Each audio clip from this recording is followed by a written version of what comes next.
And welcome back to the Upside Sports Network. My name is Michael. Big news around the world of baseball anyway. We'll get to that in just a moment. Welcome back to the Upside. We cover the Major League Baseball, NFL, NBA, and the NHL. Make sure you hit that subscribe button and never miss out on any of the headlines that are happening. Made a whole bunch of videos for you guys. Those will begin to be released tomorrow. Appreciate all you guys for subscribing over the past few days anyway. Thank you guys for making this so much fun, but let's get into it. First thing, right off the bat, just before I came on the air, we're seeing a lot more information coming out that the New York Mets are indeed interested in bringing in Carlos Correa. Now, that does not mean they're the favorites to land him. It doesn't mean that they're, even all that serious, that far, down the road with him. It just means that the New York Mets are at least considering the option or at least talking to him to see what it would ultimately take for him to go to New York. Now, I'm told that as far as all of us are being told anyway on Twitter, is that the Minnesota Twins and the Giants are by far the favorites in this race. So hold your horses. It doesn't sound like the Mets are necessarily going to get him, but what a chase it's going to be. The Mets just seem to have everything going their way outside of Jacob deGrom anyway, but they just seem to have everything just rolling down the hill. Not only Carlos Correa, but they're also in talks. They're also rumored to be bringing in J.D. Martinez or Michael Conforto could possibly return to the New York Mets as well. A lot of news coming in or coming out anyway about the New York Mets. We'll see who ends up going there. But for those of you who are Giants fans, I know you've had a very dismal offseason, hoping to bring in the biggest fish out there in Aaron Judge. That ultimately did not happen. Sorry, but it looks like you might actually have a decent starting rotation after the addition of Ross Stripling and Sean Manaea. They're still in there for Carlos Rodon.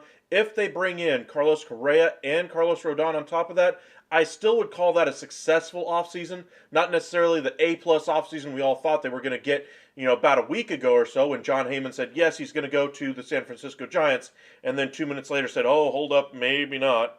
But it had been altogether a good offseason so far for the San Francisco Giants if they were able to pull something like that off. The advantage to the deals that they signed with Manaea and Stripling, 2-year deals with opt-outs for those players after the first year. So if they get really good, productive years out of those players, we're talking about a team that could make a push for a playoff shot anyway. But we'll see where everything ends up going. Welcome back, Bryce Morgan. I'm hearing the Twins are in the lead for Correa. Also, these Mets fans saying Correa will come to New York. I see it as a long shot. I'm with you there. I don't think it's necessarily, like 50-50. He goes to the Twins or the Giants, or the other 50% saying, that he could go to the Mets. I still think the Mets are still in the kicking the tires phase.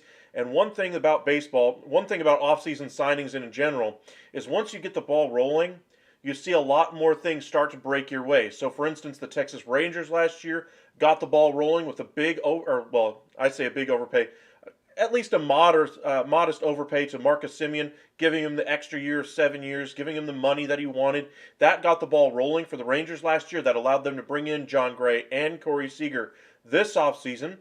They have the same kind of thing. They get the ball rolling because of what they did last year. They're able to bring in DeGrom. They add another piece to that rotation. They're still looking to bring in other pieces. The New York Mets, just like last year, make some big additions. Bring in Max Scherzer. Bring in Starling Marte. Bring in Mark Canha. Make a whole bunch of adjustments. The team have brought in Verlander so far this offseason. Senga. They re-signed Nimmo. They re-signed Edwin Diaz. They've made some additions at the back end of that bullpen. Their only real holes left are middle relief, late inning relief, and then, of course, third base and DH. If they shore up any of those spots, we're talking about a team that could consider themselves a favorite in a very competitive NL East. Any Blue Jays news anyway? Well, of course, we had the signing of Kiermaier. We had the signing of Chris Bassett. That doesn't necessarily mean they're out of the market for another outfielder, though. I'm told they're at least still considering adding another left-handed outfielder and, of course, another back end of the bullpen arm. Correa to Boston, not going to happen. They weren't willing to pay the money for Xander Bogaerts. Much more beloved figure anyway in Boston. There's no tie to the fan base there for Carlos Correa. If they were going to spend on a shortstop there, it would have been for Xander Bogaerts, so he's not going to Boston. Sorry, Red Sox fan. I'm hearing Jazz Chisholm and Lopez name came up in a blockbuster move that has been brought up in trade talks. I believe every single person on that Miami Marlins is available for trade for the right price. Lopez has been rumored to be available for the better part of a year now. I think he will ultimately be moved at sometime before the season begins. Too many teams out there need good starting pitching. There are still a good number of, number 4, number 5 type starters, but Lopez is a good option as a, solid number 3, has the upside of a number 2. And so teams looking for that level of starter who don't want to necessarily pay the free agent dollars could go to Miami and say, hey, what would it cost? But Jazz Chisholm, he's been rumored in talks as well. So we'll see if either of them ultimately gets moved here before Christmas break. Cobra, welcome back. Is Max Fried available? Just so you guys kind of get where this comment is coming from, on the Hot Stove Show on MLB Network this morning, Jim Callis, who studies Major League Baseball prospects, really highly value his opinion as far as what the minor league levels of the system are showing and etc. The one comment he made that brought all of this up anyway is that Max Fried, he says, is a free agent in a couple of years anyway. And while the Braves have a lot of money tied up at a bunch of different spots, the Braves would love to extend his contract. But if they are unable to do so, they may consider a trade for him. Now, what he said on the air anyway was as a throwaway comment at the very end, is he just wanted to get this out there, is that he's hearing from his sources on the minor league side that the Braves could be open to moving Max Fried should they be unable to get that contract extended. Now, as far as how seriously are they considering that, are they actually talking to other teams? There's nothing to report on that front, so don't get the cart before the horse. This is strictly exploratory conversation here, just to kind of get a flagpole of, hey, this is where it started right here. And Jim Callis, again, great source for minor league baseball free agents, minor league baseball prospects anyway, sorry. But he's not exactly what I would call a sports reporter in the way of, like a Ken Rosenthal or a John Paul Morosi, those types of things. I'm guessing his sources are coming from the lower levels of the Braves camp, and maybe that's the rumblings he's hearing, that if something doesn't get worked out, they may be able to get an infusion of talent as far as prospects. I'm guessing that's the whispers he's hearing. And again, that's very lower down on the food chain. That's not exactly, news breaking for anybody. But just say Max Fried is available. His strikeout numbers have been pretty steady at about 8.5 per 9 innings anyway. His walk rate is dropping. He's been a very consistent pitcher, and he stayed healthy for the most part for the Braves. He would command a hefty salary on the open market. You could possibly consider him even better than Carlos Rodon. I think his stuff is certainly better. He's certainly proven to be more durable. And depending on what you figure as far as what the money's going to look like in a couple of years as well, maybe getting a Rodon now at $30 million might be cheaper than getting a Max Fried at say 35 when he hits free agency, or even more than that. But it's certainly going to have an impact now that at least it's out there for people to discuss. The Braves like to keep things pretty buttoned up. That's why we saw Mark Feinsand with his report saying that they were interested in they were close to bringing in Sean Murphy. Sounded like they weren't actually really close at that time. We kind of saw how that took a little bit more time to evolve. They needed to find a third trade partner. They were trying to work on it one-on-one and never really got that close. It sounds like they didn't want to bring in William Contreras. I still am baffled by what the Brewers were able to do, trading away Esteury Ruiz, who did have some decent improvement this year, but he is not worth William Contreras alone, and they still got 2 relief arms on top of that. Just absolute highway robbery for the Brewers. But that's kind of how the Braves work. They work in secret in the shadows. They don't really let out a whole lot of rumors. Once you see a big transaction happen, it usually comes out as a little bit of a surprise. Just take the Matt Olson thing. They were looking for a replacement for Freddie Freeman. Matt Olson had been rumored to go to the Braves, but there was really nothing concrete as far as when they would make the offer, what they would ultimately be willing to give up for him. And then boom, it was done. So we'll see if anything ends up going. You're hearing Eovaldi to the Padres. That would make some sense. They do need to add some starting pitching now that Chris Bassett made them a bridesmaid. Look at what the Yankees just did. If you want to see, it's on MLB roster moves. I'm getting impatient with the Yankees making these useless moves. I mean, the Yankees are going to kind of piddle around the edges of their roster right now. Every team's having waiver claims. For instance, even the Rangers had to DFA AJ Alexy, who's a good back-end starter with the potential to be a mid-rotation starter. It really showed some promise in the minor leagues in 21, backed up on his stuff in 22. That's why he became expendable. But I agree with you there, Clay. Fried is certainly above Rodon in my opinion. Question, is it true that the Blue Jays finalized a trade for Pablo Lopez? Or I shouldn't trust a Blue Jays blog coming from a Marlins perspective as a fan? They do have four really solid starters right now. They really can't count on Ryu because of his injury. Mitch White is a good young option, and then of course they have Kikuchi. So they have some guys that they can use at that number 5 spot. I'm not sure if they're really going to go as far as prospect capital to bring in a Pablo Lopez, but bringing in somebody like that, if they don't think they're going to get anything out of Ryu this year, if they really don't like the idea of bringing in of using Mitch White as a starter and instead using him as a long reliever, something like that, then I could see them making the trade for Lopez if they don't believe in those type of players. Now, they of course could try to upgrade their roster anyway, but for me, I think their rotation is pretty much set. I think they can improve that roster in other ways. They still have Jansen to move. Excuse me. They still have Jansen to move as well.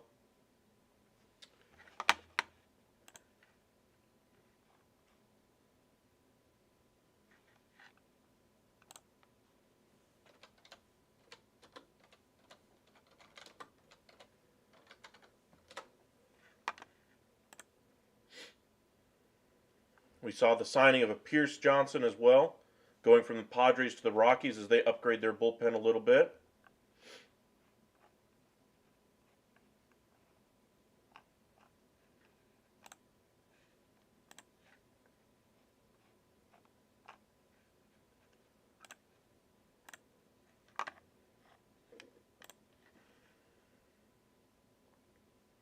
Welcome in, Vinny. In the article, trade was Danny Jansen and Olivares Martinez for Pablo Lopez. I don't think that's enough for Lopez. I think the Marlins are looking for upgrades. Yes, at the major league level, sure, especially at bat, and they are looking for a good catcher. I just don't like that fit overall. Orelvis Martinez backed up as far as a prospect level last year. I think the Marlins would want a little bit better package anyway for Pablo Lopez. I think Martinez would be one of the pieces, but I don't think he'd be the one piece. I think he'd be a good number 2 in that type of a trade, and I think they're also not looking necessarily at Danny Jansen as a number 1 in the type of trade for Pablo Lopez as well. Hope the Mets don't bring back Conforto. Well, you're going to need to bring in somebody at DH.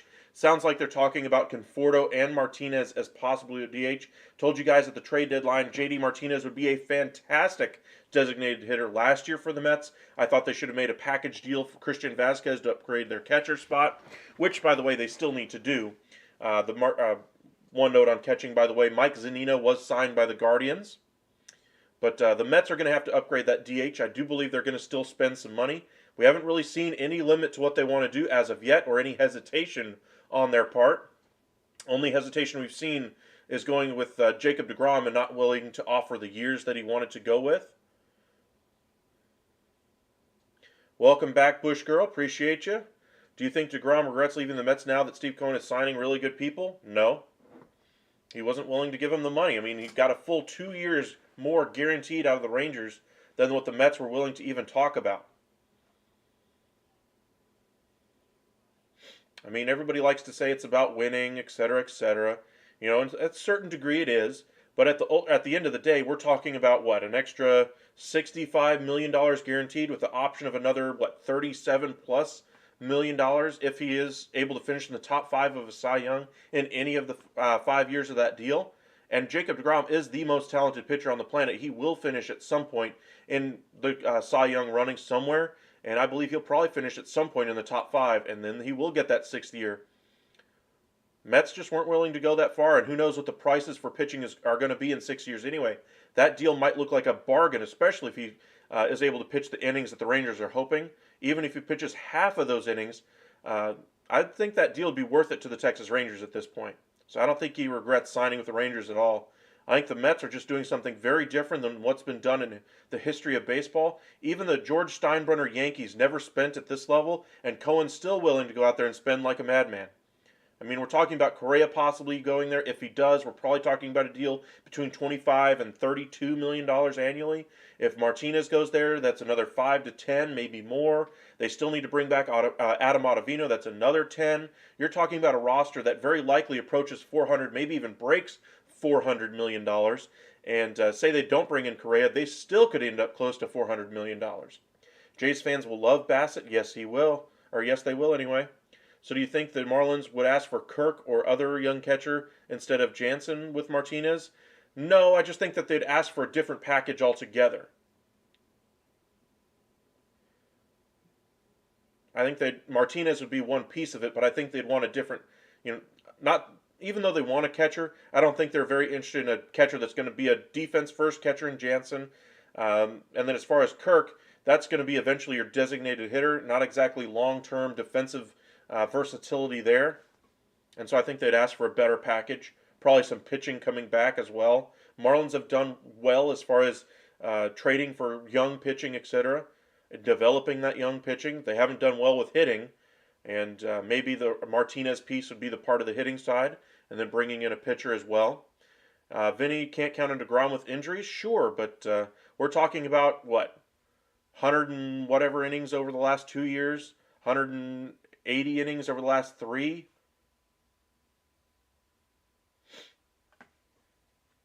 And all of them are, different types of injuries.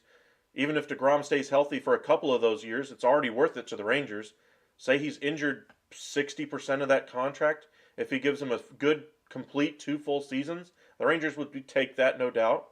The Rangers are that desperate for starting pitching. And as a Rangers fan, it's been tough watching that starting pitching. So yes, they're an organization that was willing to pay the piper. The Mets were not in that same position. They had a team that's ready to win now, and so they had to get assured performance, assured innings. Verlander's coming off of a Tommy John just won the Cy Young, 1.75 ERA, stayed healthy, but again, he's older than Jacob deGrom. If Carlos Correa signs with the Mets, who would more likely move out of shortstop, him or Frankie? I think Frankie would move to second and let Carlos play short. That's a good question. McNeil could play third or second, I would imagine. I'd probably put Correa at shortstop. I'd probably move Lindor either to second or third and then figure things out. I think Correa would be a better defensive shortstop there than Lindor long term. Who's your favorite MLB hitter of all time? Ooh, very good question. Professional hitter, kind of like the Edgar Martinez, Michael Brantley type hitter, I'd probably say Edgar Martinez. As far as favorite hitter, period, I really liked watching Juan Gonzalez back when he was with the Rangers. Ken Griffey was pretty great at bat. David Ortiz, when he was coming up to the plate against the Yankees in 03, 04, those were fantastic playoff games. If you can go back and watch those were fantastic. Funny Yankees fans think they are getting Tatis. I don't believe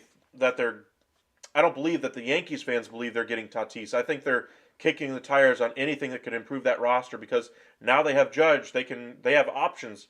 Do they want to go starting pitching? Do they want to go Correa? Do they want to go after Lopez? Do they want to adjust their middle infield situation and trade Gleyber Torres? Do they want to add more starting pitching from the free agent market? Do they want to trade for a Corbin Burns, etc.? In a playoff scenario for one game on the mound, who would you take, Pedro, Nolan, or Tom Seaver? I would probably go off the board. I would probably go Pedro out of those 3.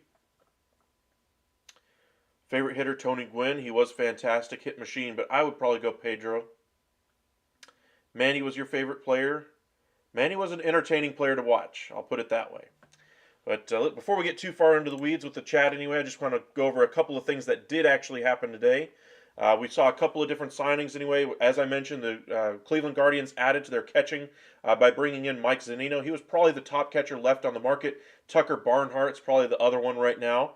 A lot of people have brought up Gary Sanchez, but if you guys have watched any of these past few chats, you know my opinion about Gary Sanchez and what exactly he brings to the table defensively. And I'd consider him strictly as a DH. He is off the board for me as a catcher. But good job for the Cleveland Guardians. They improved 2 important pieces of that lineup. I still think they could add another power-hitting outfielder, possibly a type like Joey Gallo, something like that. Cost-effective option, 1-year type deal, buy low candidate. And if it doesn't work out, they can spin him at the deadline or end up cutting him, and it wouldn't hurt them too much, I'd imagine, because Gallo's not going to command a huge salary. I'm sure it might include some incentive, sure, but that might be something that the Guardians could really improve their roster with. They're a great contact hitting team. They just need some power. They just lacked all kinds of power last year. Bringing in Josh Bell helps, but it doesn't solve your power issues completely. Zunino has some power, but again, coming off of injury. But that's what the Guardians have to do. They need to improve their roster incrementally, and a good choice there by going with Mike Zunino. Red Sox made official the signing of Kenley Jansen. We mentioned earlier the Giants added a couple starting pitchers over the last few days. Sean Manaea, 2-year, $25 million deal, almost an identical deal anyway for Ross Stripling. Opt-outs after the first year for both of them. So if they perform at the level that the Giants are hoping for, again, the Giants could push for a wild card spot. If they don't, they probably opt in and they're stuck with another year. Next year's free agent class should be a little bit better anyway, especially from a position player perspective. A lot more options out there. Manny Machado is likely to opt out, but he's probably going back to the Padres, I'd imagine. The Dodgers are probably going to try to do everything they can to lock up Julio Urias. You have the free agency of Rafael Devers, who could fill that third base void for the Giants. We'll see who ends up going to the Giants next offseason, but say they bring in Rodon and Correa this offseason, it'd be a good investment for the Giants in their future. We saw a little bit of an update anyway last night. Carlos Correa's market heating up. Looks like he's probably going to end up getting 7 years. Yankees supposedly made a formal offer, or were going to make a formal offer today. We'll see where he ends up going. His market seems to be between the Giants, the Twins, and the Yankees right now. Correa's market, Giants, Twins, and it sounds like the Mets are at least stepping in as far as an interested party in there. Giants have also touched base anyway today with Dansby Swanson. For those of you who are unaware, Dansby Swanson just got married literally a couple of days ago. That's why his market has been a little bit slower to develop. He's been more patient in free agency than the other shortstops have been. Xander Bogaerts getting the 11-year, $280 million deal with the Padres. And then, of course, you had, blanking on the name off the top of my head, Trey Turner getting the big deal anyway from the Philadelphia Phillies, leaving Correa and Swanson as the two top free agent shortstops on the market. And then finally, Ryan Yarbrough signs a minor league deal. I believe it was a minor league deal. My bad. No, it's a $3 million guarantee major league roster contract anyway for Ryan Yarbrough going to the Royals. Player who once had a lot of promise goes to the Royals. They need to improve their pitching. Good choice there. I didn't see him play, but I watched his highlights on YouTube. My favorite hitter was Roberto Clemente. Good answer. Any Yankees news? Not as of yet. Just a whole bunch of innuendo and rumors, as it has been over the last couple of days. They've stepped out there originally this past weekend and said, "Hey, we're really going to try to make Correa fit." Didn't look like that ultimately worked out, and they've essentially moved on to starting pitching right now. They're looking almost exclusively at Carlos Rodon in the free agent market. Then I'd imagine they're going to go to the trade market and add at least one more starter that way. They still need to add some depth to that rotation as well. I'm not happy with the way the Yankees have adjusted their pitching staff so far. They need to make some additions via that starting rotation. Once they do, I'll feel a lot more comfortable about what the Yankees are going to do this season as opposed to what they did last season, where they were a little short on starting pitching going into the season, and it really bit them from June on when they had like a 4.5 starters ERA from June through the end of the season. First 2 months, they were gangbusters. They were getting everything to click on all cylinders. Pitching, however, or the starting pitching anyway, didn't really click the same from June onward. The Yankees have a lot of top shortstop prospects between Volpe, Arias, Peraza, and Sweeney, who is more likely to move to third, center, second, or first. I don't think they keep all of those shortstop prospects. I think they ultimately end up trading at least one, probably two of those in order to bring in a starting pitcher. But I think Volpe ends up sticking probably as your everyday shortstop in the long run. Peraza doesn't sound like the biggest fit anyway long term for the Yankees, but he probably gets the first crack anyway playing in the major league level this season.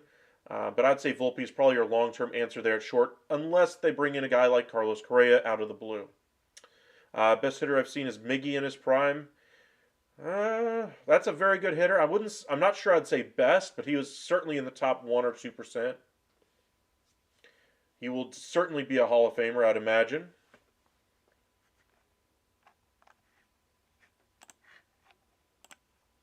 Just checking the headlines in case something does end up happening.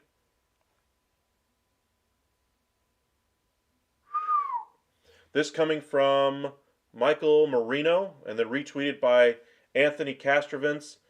Francisco Lindor has told Steve Cohen he'd like the team to target Carlos Correa to play third base for the club. Team has been in recent discussions and is considered to be a real player for Correa. Giants and Twins, among others, remain strongly in. Not sure he would be the one going to third base or if Correa would be, but seems like at least the Mets players are saying, hey, if you're going to continue to spend like a madman, go ahead and keep it going. I mean, what's really stopping Steve Cohen at this point? 90% tax anyway? Certainly not so far. We talked a little bit last night about how the structure in the CBA is going to be vastly different because of what Steve Cohen has done.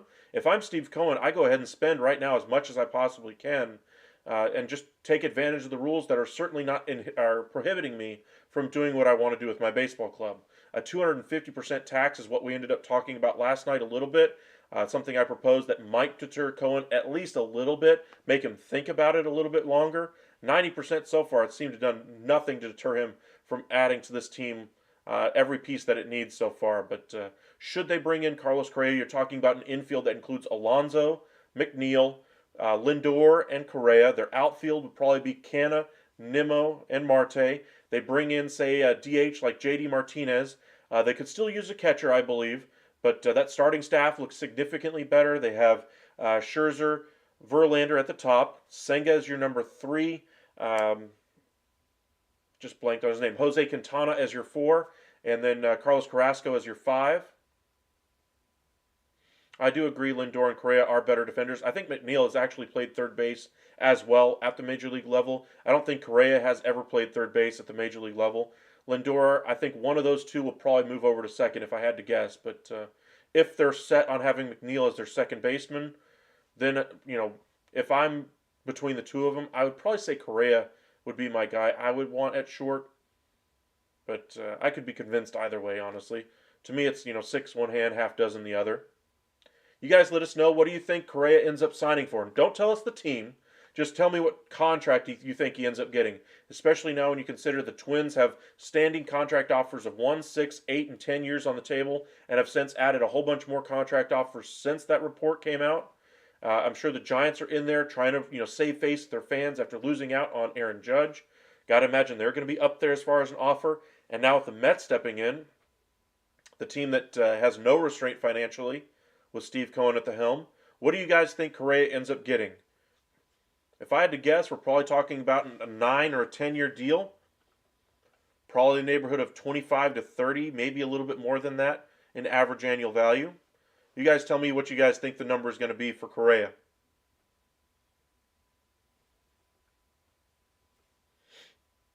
We'll do the team here in a second, but what do you think the contract's going to look like?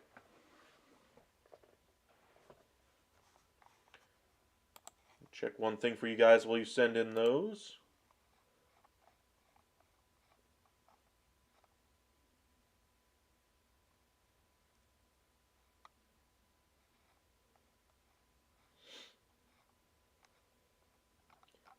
No, just more information on the Correa interest from the Mets anyway, from Rosenthal. Okay.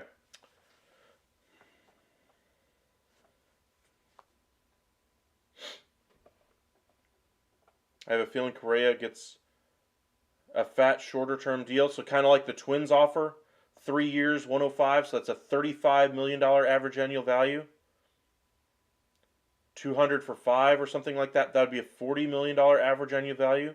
I mean, Judge just broke the highest ever for a position player for a 9-year deal anyway, $360 million, that's a $40 million average annual value. If Correa were to get something like that, I think I'd be a little bit surprised. I think if it is 5 years, you're probably looking 180, 185. 12 years, 400. Boris always wants some crazy contract. Well, yeah, but I mean, as far as Carlos Correa, he's not getting that level of deal. I think if Carlos Correa goes to New York, or any other team for that matter, I think you're probably looking at a maximum of a 9 or 10-year deal. I mean, he is at the right position as far as, where you want your, big money to be spent at as far as a shortstop. You can flex that player out to third base as he ages. If he starts to lose a step defensively, you can put him at DH, certainly. But you want to start with as best a defender as you possibly can, and shortstops usually are where that money works out the best in the long run. As far as athleticism, welcome back, Adrian. Appreciate you for coming back, though. Welcome in, Lamont. Welcome back, Tom. Big difference playing 40 a year between 28 and 33 versus 31 and 40 on Judge. I agree. 8 years, 35 million AAV. That would be a hefty deal. Maybe it'll take something like that for the Mets to kind of overpay for him. I mean, the Mets, well, I wouldn't say they've overpaid, but they've certainly paid market value for a lot of the players that they brought in so far. There's no contract that they've done so far this offseason where you're like, hey, that's a club-friendly deal. And when you have Steve Cohen as your owner, there's no reason for these agents to say, hey, take less so you can go to a winning team. If Steve Cohen's willing to dish out the dollars, maybe something like that happens. I'm sure the Twins would be fine with some type of contract like that. I mean, they just paid him $35 million last season. I still think that would be a little rich, especially when you consider the contract for Bogarts and Turner was below $30 million in average annual value. Correa, I think, is at least on par with Turner as far as talent. Maybe another team views him a little bit higher. I know, Clay, you view him higher than I view him. But for instance, I like Turner just a hair better because of his speed, the intangibles he brings on that end. You like Correa for other things, and I still think Correa is going to do very well. I'm just not sure to be at $35 million. But that sounds like it's not crazy numbers for him to get 35, though.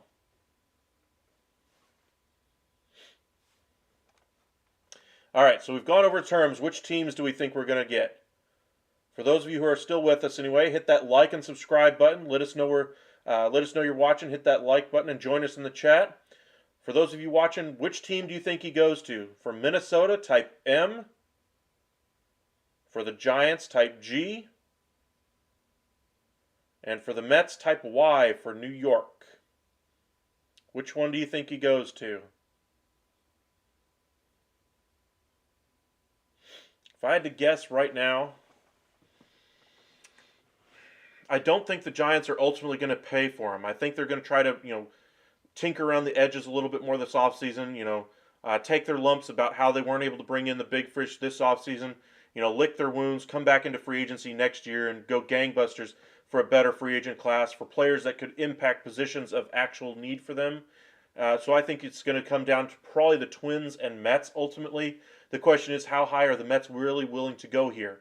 Are they really willing to offer $30+ million to Correa? If they are, I think they get him. If they're trying to hem and haw and get him for 25, see if they can get him at a discount, maybe even on a 1 or 2 year type deal, and mess around with it a little bit, then I think the Twins get him. But you're going off the board and going Cubs. Cubs are still in there. But for me, I'm going to say probably the Twins, unless the Mets are serious about their interest.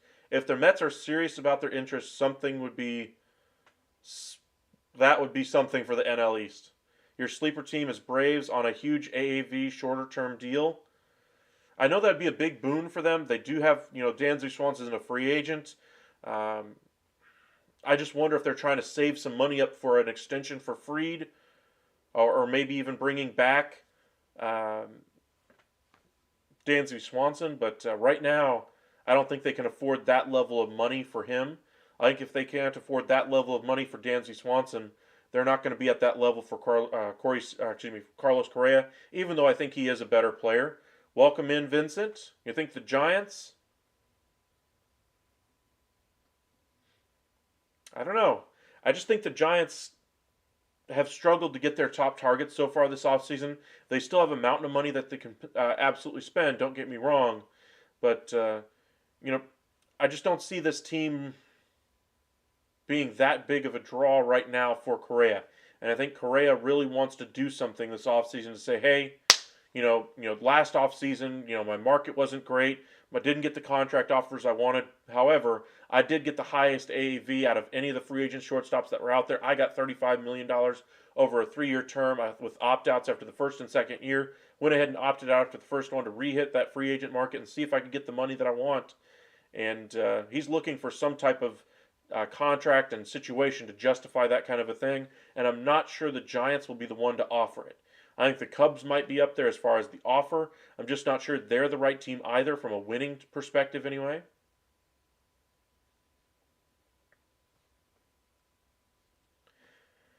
You think the Braves can afford it? It's a value question, sure. I just wonder if they sign a guy like Correa to say, a 2-year deal or a 3-year deal, how does that impact their ability to keep their other young guys as they come up in the system?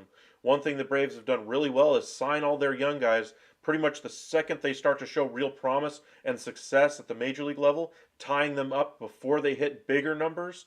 Like they saw with Michael Harris this year, they're not allowing him to hit free agency or even have cost uncertainty through that entire phase of his development anyway.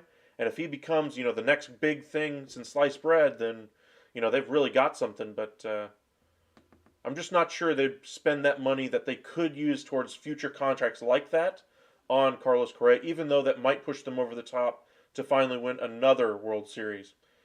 You can't guarantee yourself tomorrow, I understand that, but that really throws off their books, I think, for the long run.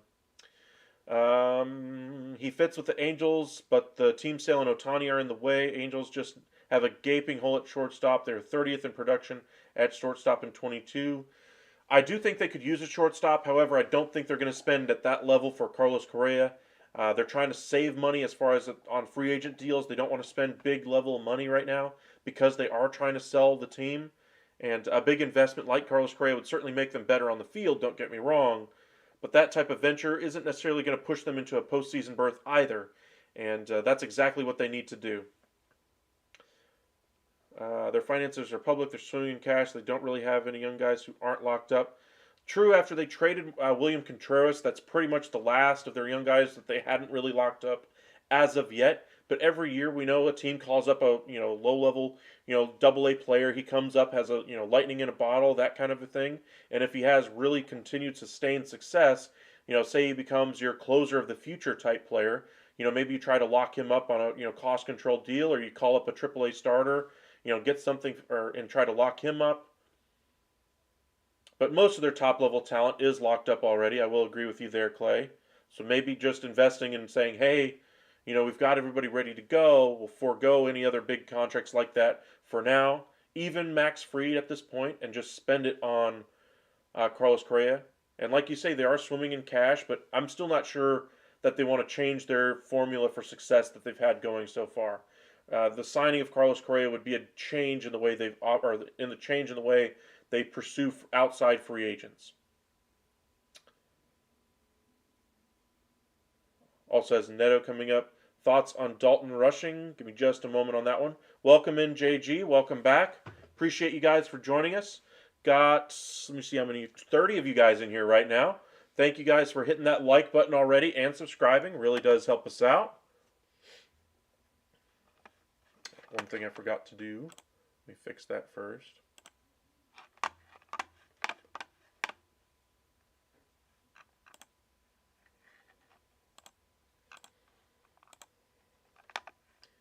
There we go. All right.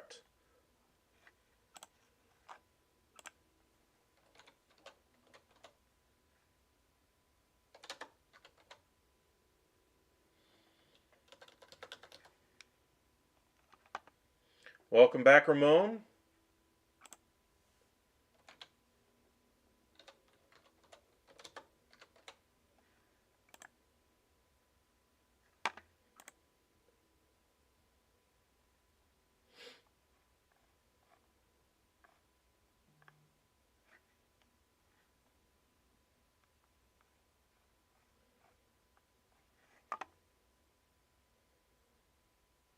Nothing yet on a Varsho trade, anyway. Last we heard, anyway, as far as trade possibilities, was the Texas Rangers last night are scouring the trade market for an outfielder. They're actually talking to the Arizona Diamondbacks specifically about that, as well as the Boston Red Sox are also looking at the trade market from the Arizona Diamondbacks. The Yankees have kicked the tires there. Basically, anybody in need of a outfielder right now is calling the Arizona Diamondbacks about their left-handed hitting outfielders.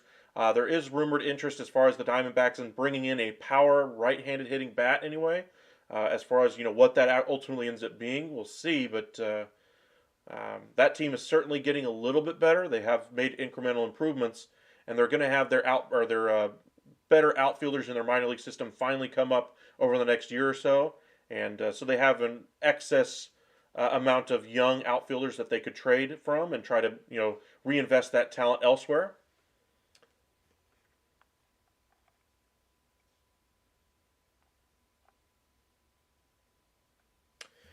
To answer your question, Mr. Padden, as far as Dalton Rushing, he's still young. He's below A ball, or he's in A ball right now. I want to see what he ends up doing at Double A at some point. He was a second round pick. For those of you guys wondering who we're talking about, it's Dalton Rushing. He is a second round pick anyway from the LA Dodgers last year. Has played really well so far in minor league ball, but again, that's at the A ball level. Usually, the big test for minor league players anyway comes in Double A when you finally start to play improved competition. And right now, he's certainly raking, but I want to see how he performs at that level. But so far, so good. Good start to his career, build up his confidence, etc.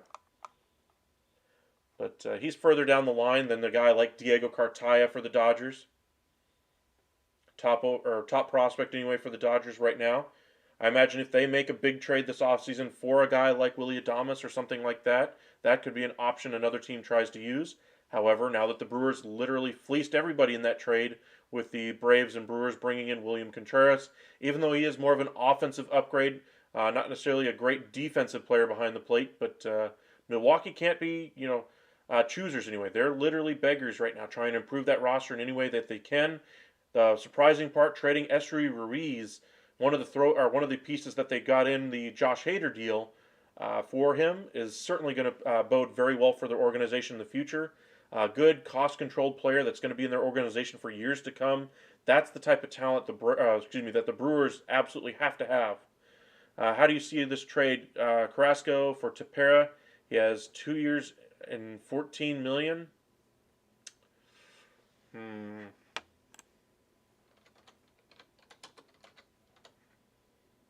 Let me pull up his deal real quick.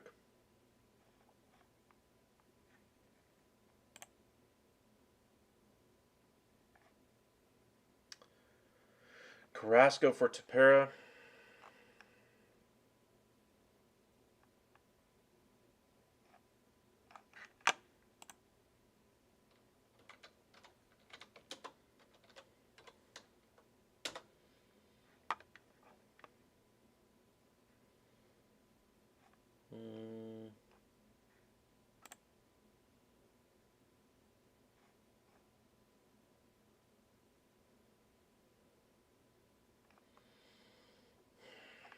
I mean, he's 35 years old. It's kind of a sideways move, honestly. A bullpen arm for the Mets, number 5 option. If I'm the Mets, I don't trade Carrasco. I like him as depth anyway. Welcome in Junior. Rodon to the Yankees. I think they have to bring him in, honestly, at this point. He's the only, top 3 starter right now on the market. Somebody you can slide into your 1, 2, or 3. I think in New York he slides in there as the number 2 ahead of Cortez. Gives them a good 1-2 punch, Cole and Rodon, to open a playoff series. That was the one flaw that they had in the postseason against the Astros. They weren't able to have that great starting pitching. It didn't perform in the second half of the season, like I've talked about already. Bringing in Rodon would hopefully help their issues. But again, I don't think that solves all of them. They need more depth. But to answer your question, Ramon, I think that Carrasco should stay in New York unless they bring in, another starting pitcher. Say they're the team that adds Rodon, then Carrasco's probably your long man to the bullpen. You probably could, bring in some lower cost guys than him. At that point, then maybe you trade Carrasco for Tepera and add him to the bullpen. Try to get some more depth back there. But right now, I think the Mets keep Carrasco.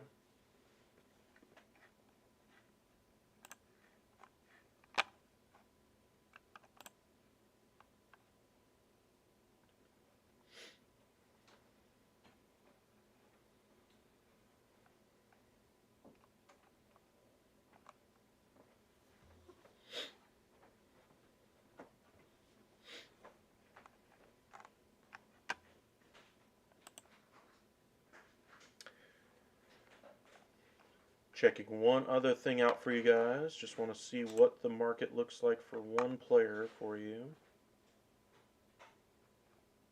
We haven't done a Brian Reynolds update in a few days anyway. Brian Reynolds has a lot of value as far as a center fielder, left-handed hitting bat. Still cost controlled for 2 more years. Is not on the free agent market, so you have cost certainty with him. There isn't really any other good outfielders on the market right now. In recent days, I saw a few articles come out about the Rangers actually being interested in bringing in Brian Reynolds, or at least that they're a great fit for him. And while I think he'd be a good fit for the Rangers, sure, I just don't see that really lining up. I know there's the interest, or there's been interest in the past anyway from the Giants. The Dodgers supposedly kicked the tires on it and kind of said thanks, but no thanks at the moment anyway. The Yankees at one point or another had varying levels of interest. The Mets, when they were thought to be losing Brennan Nimmo, at least kicked the tires on Brian Reynolds as well. The Blue Jays have been interested, but so far we really haven't seen anything with real traction. It seems like there's some outfielders out there that you could get for a lot less cost anyway. But as far as his, what it will ultimately cost, it's probably going to cost you one top 100 guy, another one that's borderline, and then maybe another prospect. But so far, no real updates on his market, which tells me that his deal probably won't get moved at this point until right before pitchers and catchers report or in the middle of the season at the trade deadline. But right now, it doesn't seem like anything's really moving in the direction as far as momentum to trade him. If I'm the Pirates, I try to move him before pitchers and catchers report because I don't want him around my young guys, poisoning the well, etc. Not that I think Brian Reynolds is a bad guy or would do that. I just don't want players who don't want to be a part of my team on my roster. We floated the idea of them bringing in a guy like Andrew McCutchen, somebody who has history with the organization, somebody who can talk to them about what it means to be a Pirate, what it means to be a professional baseball player and shepherd them, in the right way to play the game, much like the signing of Carlos Santana. And that would be the route I would go. But so far, we haven't seen any real updates as far as any trade chatter on him.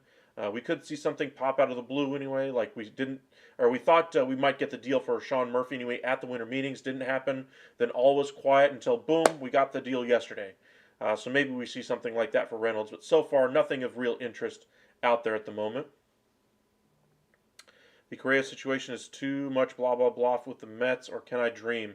You can dream a little bit. I think the Mets have serious interest. As far as how serious remains to be seen. If they're interested at 5 years at $25 million, not going to get done. If they're interested at 5 years at $30+ million, that could be something that interests Carlos Correa. If they're talking 10 years at $30 million average annual value, then I think they probably end up landing him. However, I think the Twins will probably be the high bidder at this point on his market and will ultimately get him. You'd rather have Varsho younger and can play multiple positions and in 4 years of control.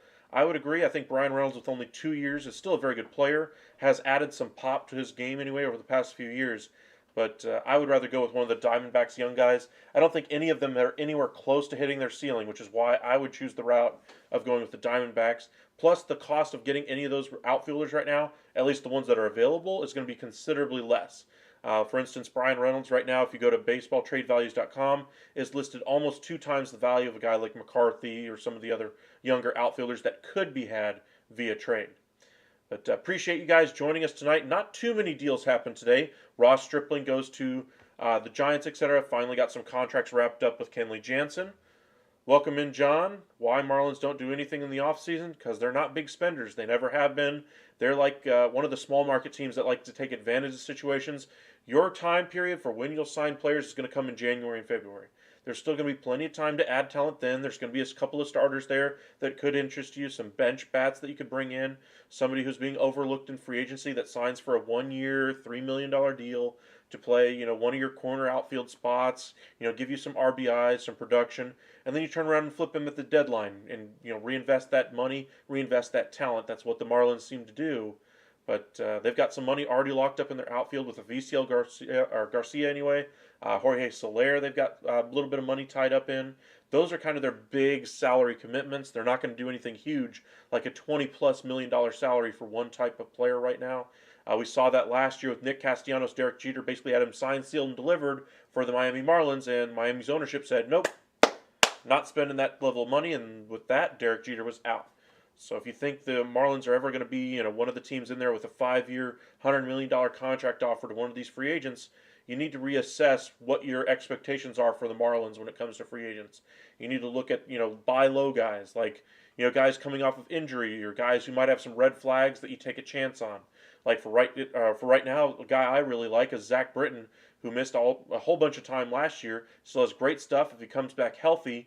maybe he's solidifies the back end of that bullpen after you traded away a whole bunch of pieces from that bullpen into the last year or so. So maybe buy low guys like that if you're a Marlins fan would be a good option for you.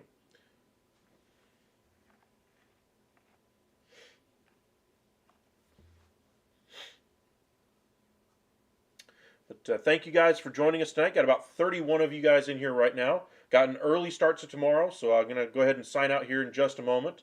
But if you guys have any questions, please feel free to send us those questions on our other videos. Leave us a comment. Watch our other playlists. We have those out there for you guys. If you guys want to check up on some of the things that happen from around the winter meetings. And just as a reminder, we'll have a whole bunch of videos that will start being released tomorrow. We'll probably release 3 or 4, maybe more than that, depending on how time frame fits and how quickly I can get the next one set for you guys. But got some recorded, and we'll have some of those out there for you guys tomorrow. Appreciate you guys with the support. Rodon lands where? His market right now sounds like the Giants, Twins, and Yankees are most heavily interested. I still think there's a couple of other teams in on his market that nobody is talking about. For instance, the Texas Rangers were expected to spend between $65 and $75 million this offseason. And so far, they've spent a lot of money, yes, on DeGrom and Heaney. They spent some money, but they still have more to spend. They're still expected to eclipse $200 million in payroll. Right now, they sit right around 165, I want to say. So an investment in a Carlos Rodon would signify that level of jump.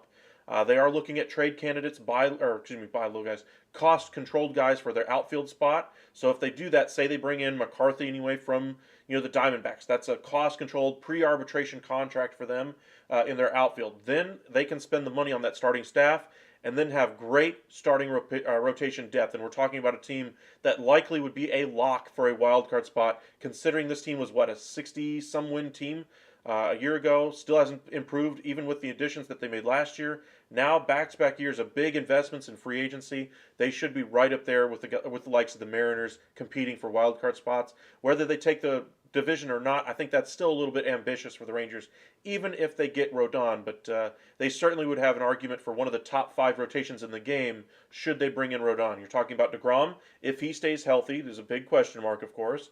Rodon is your 2, Perez is your 3, Heaney is your 4, Gray is your 5 with Odorizzi, Raggins, Otto, Dunning, Taylor Hearn, Brock Burke, all guys who could start for you in a pinch. Not to mention other guys that they could use in a long relief role. They are going to have a vastly superior rotation that they've had in at least the last 7 years. But keep your eyes peeled for that. Why are the D-backs willing to trade their outfielders? Do they have that many good outfielders in their farm system?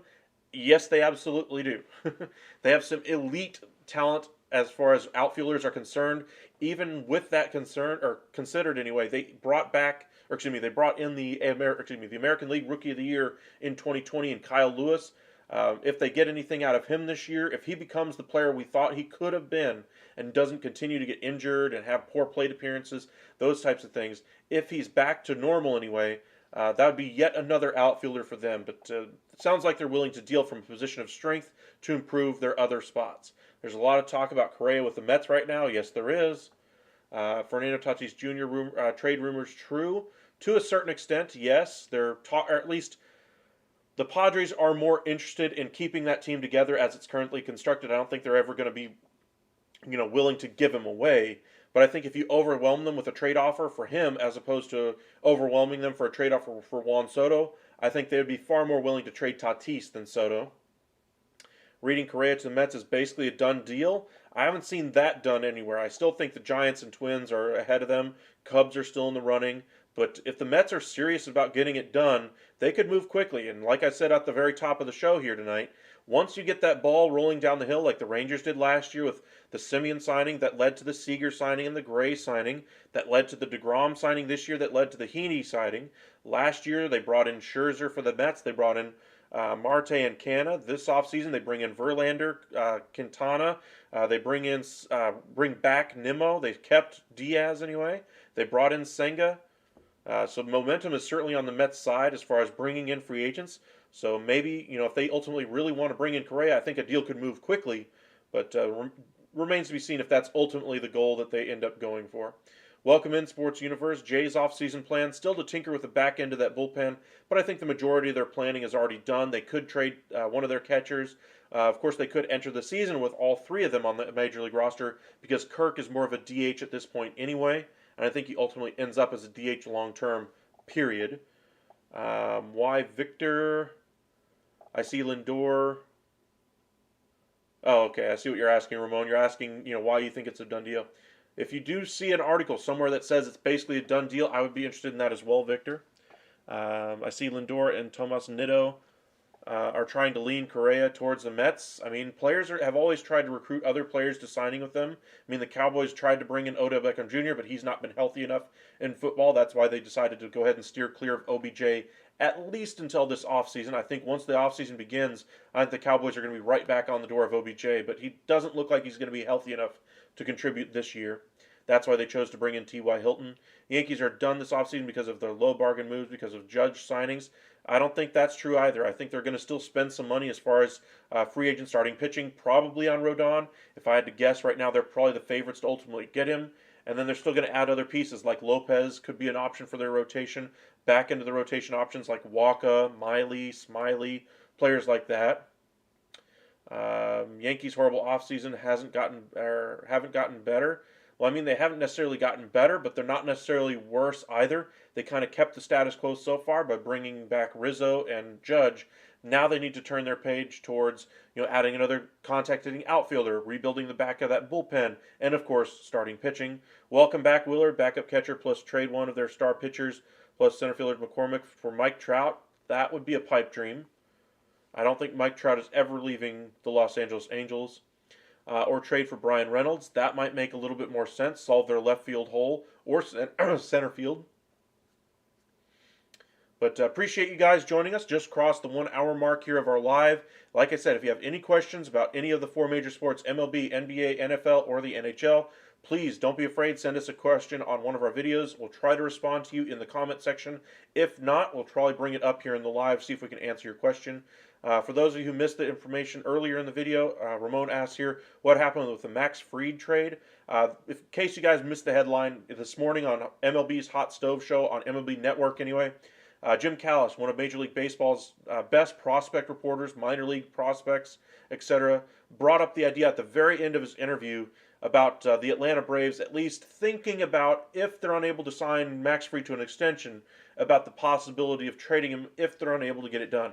It's very preliminary, and that's just what he's hearing as far as rumblings, I'm sure, on the minor league side from the Atlanta Braves people. But it's at least something to keep your eye on over the next year or so. He is not a free agent next year. He's got 2 years, I believe, of control left. But say they don't get a deal done with Max Fried, maybe they could move him, next offseason. But the Braves are ready to win right now. They're not looking to trade away their best starting pitcher. And I think to think that they're going to just move him before the season begins, I think is a little bit foolhardy. But it's good news, it's a good bit of information coming from Callis, because he hears from different sources than what the top end reporters out there are hearing as far as what's being discussed at the major league level. He's getting, I'm sure, his information from the minor league systems of these teams out there, and that's one thing he's hearing, at least on the ground, that might be happening eventually in Atlanta if they don't get the deal signed. But again, that's a lot of ifs. A lot of time could go in between then, and I still think you don't trade your best pitcher going into a season where you think you're going to compete for a World Series. But I think we're quite a ways away from that. I wonder what why the Mets are shopping Carlos Carrasco. I don't necessarily think they're shopping him. I think that they're keeping their options open should they circle back to Carlos Rodon, and then they have a redundancy there in Carlos Carrasco that they could spend that money elsewhere, save a little bit, bring in a bullpen arm back in return. The Yankees are linked to Woodruff. I mean, the Yankees, I'm sure, are going to be linked to every single starting pitcher out there. Will Gleyber Torres be traded? I think one of those middle infielders will be traded for the New York Yankees at some point. Torres just hasn't been working for them over the last year or so.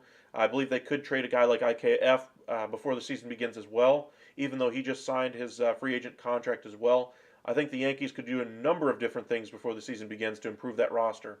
Reason I said that is because nobody ever says the same thing about Albert Pujols back in 2011 when he was a free agent, plus the same about Freeman, plus the Seattle trade Randy Johnson out. Okay. Max Fried to the Dodgers. There was some rumors about that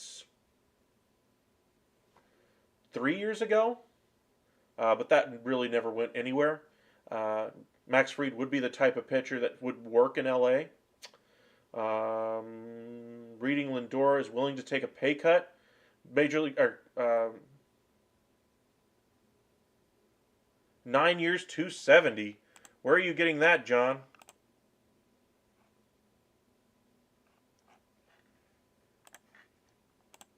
Let me update my page here.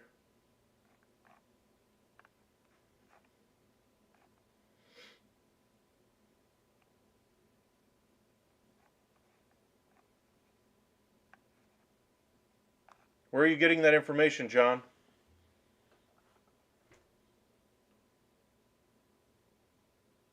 Well, yeah, on Twitter, but where? I just checked my baseball feed and haven't seen anything as of yet.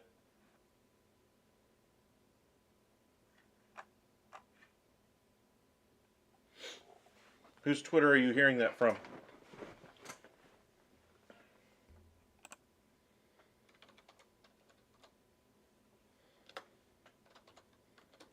I'm going to search Carlos Correa in general and just see what pops up. Because I don't see it on mine. A whole bunch of showing interest, but I don't see anything about a 9-year 270.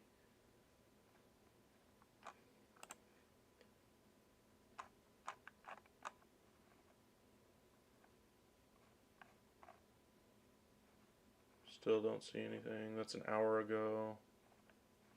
That's an hour ago.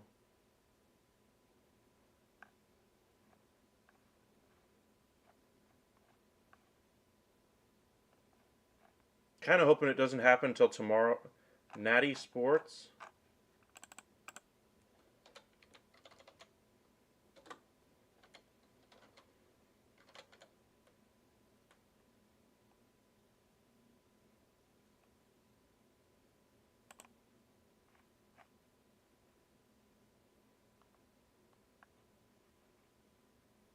That's 2 hours ago. I'm not buying that. This looks like a...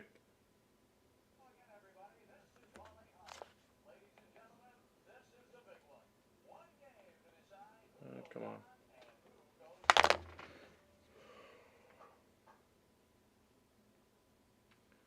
They have an update from 21 minutes ago.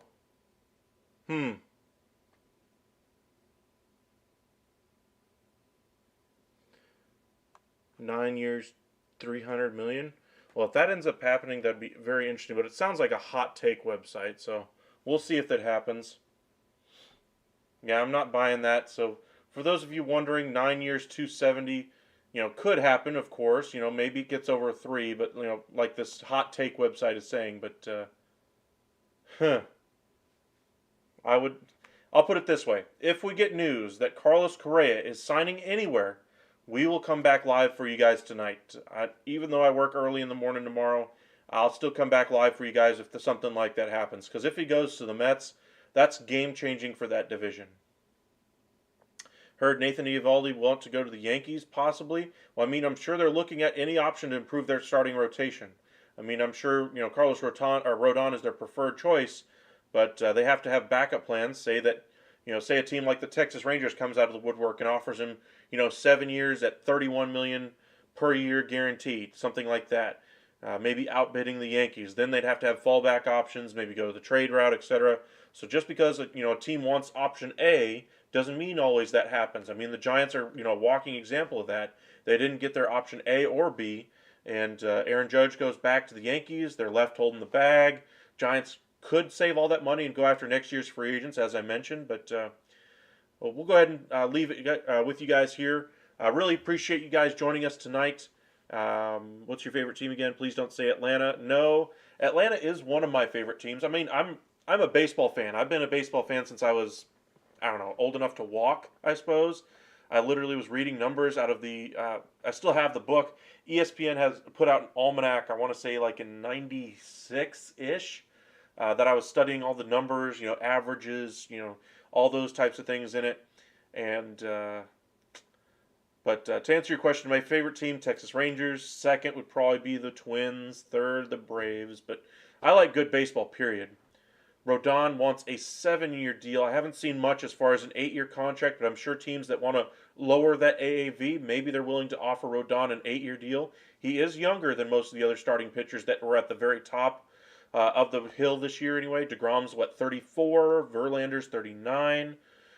Even Senga, who's never thrown a pitch in Major League Baseball, is 31. I think Rodon's only 30 years old. That would take him through his age 38 season. And he's only pitched one season anyway with 30 plus starts. That's got to be a little bit worrying if you want to give that level of contract out. But we'll see what ends up happening with him. But as I mentioned, if we see any big signing happen tonight, we'll be back live for you guys here tonight. But thank you guys for joining us. Welcome back, Sub-Zero. Adam, you're hearing any Correa stuff with the Mets? A lot of talk anyway about him going to the Mets, but I think it's a lot of smoke right now. There is some fire. I think the Mets are seriously interested, but as far as how serious is their interest is the biggest question I think I have for the Mets. Are they really willing to go out there and be, $430 million payroll? I think even with the additions that they're going to get done, they will probably be in the neighborhood of 390 when it's all said and done without Correa. They bring in Correa, they'll probably have a payroll of 420 for next season, and then still might add to it at the trade deadline. So if they get Correa, that's game-changing for that division. As I mentioned, we'll be live with you guys if something like that happens. Really appreciate you guys being active here in the chat again tonight. If you guys have any questions, please feel free to send them on one of our other videos. We do get those comments. We'll try to answer you either A, in the comments, or B, when we go live the next time. So make sure you hit that subscribe button. Really appreciate all the support. Hit that like button. And we'll see you guys again later on this evening if we get some big news. If not, we'll see you guys tomorrow. Have a bunch of new videos coming out for you guys tomorrow. So make sure you hit that subscribe button and follow us on Twitter at UpsideSN. We do have a Facebook page as well that we just created not too long ago. We've been posting some of those videos there as well for those of you guys who don't have a Twitter account for whatever reason. You guys can follow us there as well. But just search Upside Sports Network. You should see our same logo. And let us know what you think. And let us know your favorite team. Let us know what content you want to see. But we cover the NBA, NFL, NHL, and Major League Baseball. But again, if Carlos Correa's news comes out tonight, we will be live for you guys again. But thank you guys for joining us. We'll see you guys later on tomorrow.